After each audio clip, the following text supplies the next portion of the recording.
नमस्कार। शेयर्स पर टैक्स से जुड़े इस खास विश्लेषण में हम सबका स्वागत है।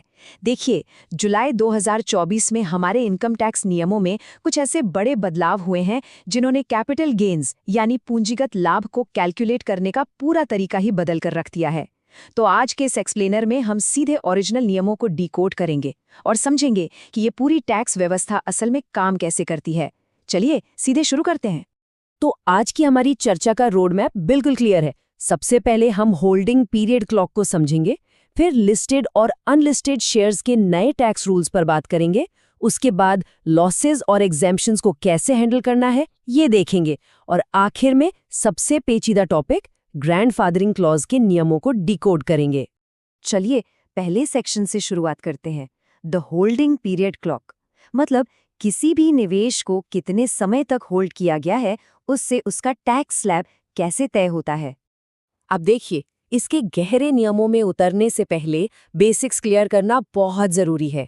कैपिटल गेन्स आखिर है क्या? इनकम टैक्स एक्ट 1961 के तहत शेयर्स को कैपिटल एसेट्स माना जाता है।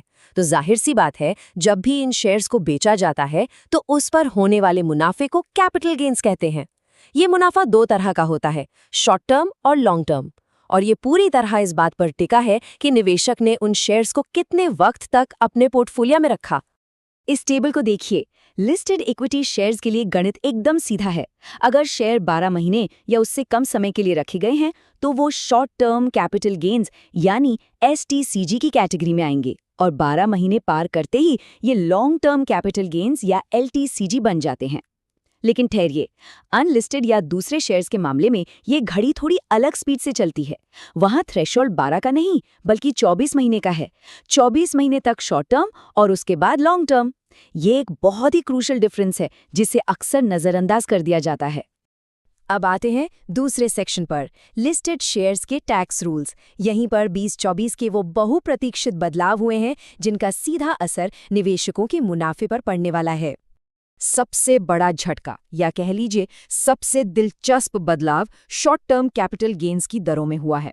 23 जुलाई 2024 से पहले तक लिस्टेड शेयरों के शॉर्ट टर्म गेन्स पर 15% टैक्स लगता था, लेकिन 23 जुलाई 2024 को या उसके बाद बेचे गए शेयरों पर यह दर सीधे जंप करके 20% हो गई हैं। जी हां, 20%। और एक बात, इन शॉर्ट टर्म गेन्स पर इंडेक्सेशन का कोई भी फायदा नहीं मिलने वाला है। वहीं अगर लॉन्ग टर्म कैपिटल गेन्स की बात करें तो 23 जुलाई 2024 के बाद के नियम पूरी तरह से पलट गए हैं। अब लॉन्ग टर्म मुनाफे पर 12.5% की दर से टैक्स लगेगा। पुराने नियमों के उलट यहां से भी इंडेक्सेशन का फायदा पूरी तरह से हटा दिया गया है। पर घबराइए मत, निवेशकों के लिए एक बड़ी राहत भी है। हर फाइनेंशियल ईयर में 1.25 लाख रुपए तक के मुनाफे पर टैक्स छूट दी गई है। मतलब 1.25 लाख से ऊपर जितना भी मुनाफा होगा, सिर्फ उसी अमाउंट पर 12.5% टैक्स लागू होगा। चलिए इस पूरे कैलकुलेशन को एक रियल लाइफ एग्जाम्पल से समझते हैं। ओरिजिनल डॉक्यूमेंट में मुकेश शर्मा का एक केस दिया गया है। मान लेते हैं उन्होंने एक लिस्टेड कंपनी के 250 शेयर 155 रुपए के हिसाब से खरीदे। टोटल लागत हुई 38,750 रुपए। ठीक 5 महीने बाद उन्होंने ये सारे शेयर 192 रुपए के भाव से 48,000 रुपए में बेच दिए। अब क्योंकि ये 5 महीने में हुआ है तो ये साफ तौर पर शॉर्ट टर्म गेन है। अब मुनाफे की गणना के लिए इस 48,000 रुपए में से 0.5% ब्रोकरेज यानी 240 रुपए और खरीद की कीमत यानी 38,750 रुपए घटा दिए जाएंगे। तो सारी कटौतियां करने के बाद जो नेट शॉर्ट टर्म प्रॉफिट हाथ में आता है वो है 9,010 रुपए। बस इसी 9,010 रुपए पर नए नियमों के हिसाब से 20% का टैक्स लगेगा। ये एग्जाम्पल वाकई में उन परसेंटेजेस के मुश्किल कॉन्सेप्ट को एकदम शीशे की तरह साफ कर देता है ना? अब रुक करते हैं हमारे तीसरे सेक्शन की तरफ, अनलिस्टेड शेयर्स और बिजनेस इनकम। यहाँ हम समझेंगे कि स्टॉक मार्केट में एक इन्वेस्टर और एक ट्रेडर होने के बीच कानूनी तौर पर क्या फर्क है। अनलिस्टेड शेयरों का गणित लिस्टेड शेयरों से बिल्कुल अलग रास्ते पर चलता है।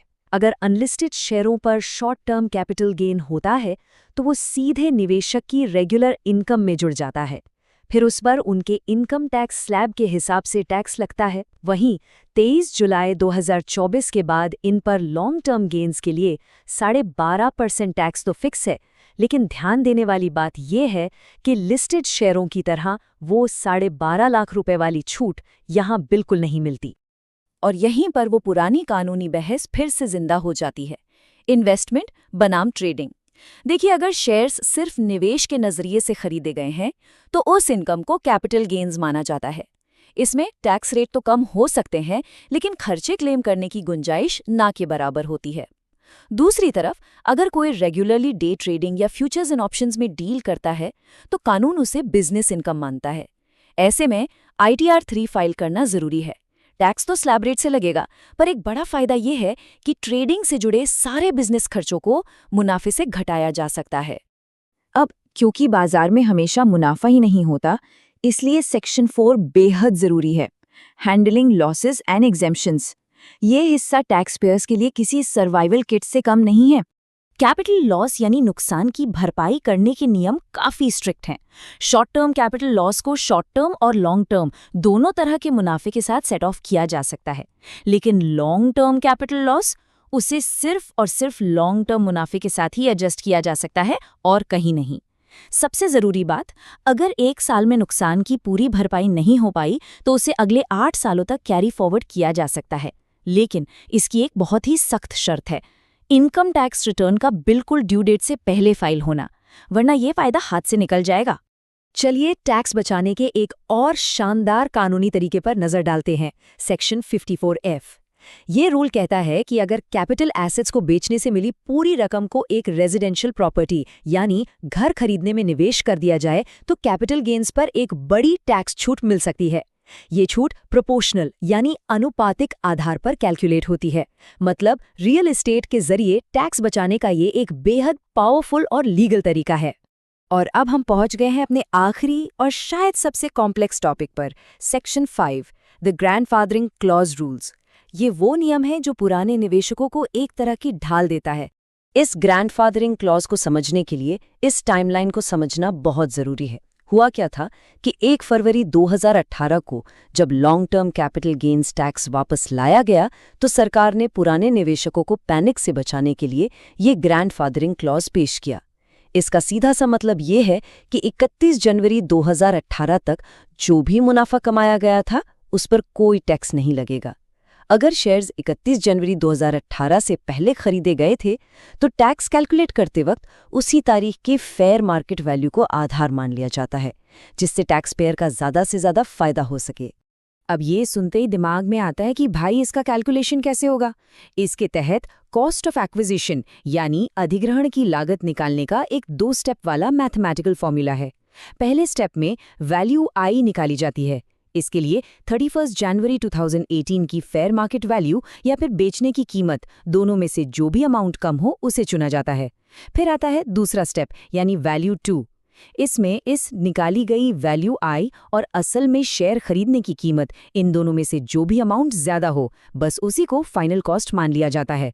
थोड़ा कंफ्यूजिंग है ना? तो चलिए इसे एक बहुत ही सिंपल से एग्जाम्पल से डिकोड करते हैं। मान लीजिए 2017 में एक शेयर 100 रुपए में खरीदा गया। 31 जनवरी 2018 को उसकी फेयर मार्केट वैल्यू बढ़कर 200 रुपए हो गई और आगे चलकर किसी वजह से उसे 50 रुपए में बेचना पड़ा। अब फॉर्मूले के हिसाब से पहले 50 रुपए यानी सेल प्राइस और 200 रुपए यानी फेयर मार्केट वैल्यू को कंपेयर करेंगे। इनमें से कम क्या है?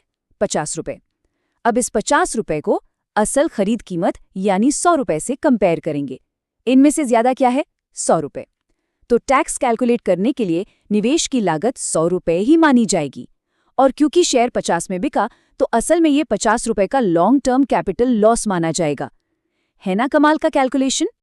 तो इतने सारे रूल्स, इतने बदलाव और इन सारे कैलकुलेशंस को समझने के बाद एक बहुत ही गहरा सवाल उठता है, क्या वाकई में इन्वेस्टर्स अपने इक्विटी निवेशों को सही ढंग से क्लासिफाई कर रहे हैं ताकि टैक्स छूट का पूरा फायदा भी मिले और ओवरऑल टैक्स का बोझ भी कम हो सके? इतिहास गवाह है कि इसी इन्वेस्टर वर्सेस ट्रेडर वाले क्लासिफिकेशन ने हमेशा अनिश्चितता पैदा की है और खूब सारे कानूनी विवाद भी खड़े किए हैं। इसलिए ये बेहद जरूरी है कि कोई भी कदम उठाने से पहले अपनी ट्रेडिंग एक्टिविटीज का बहुत ही सावधानी से आकलन किया जाए।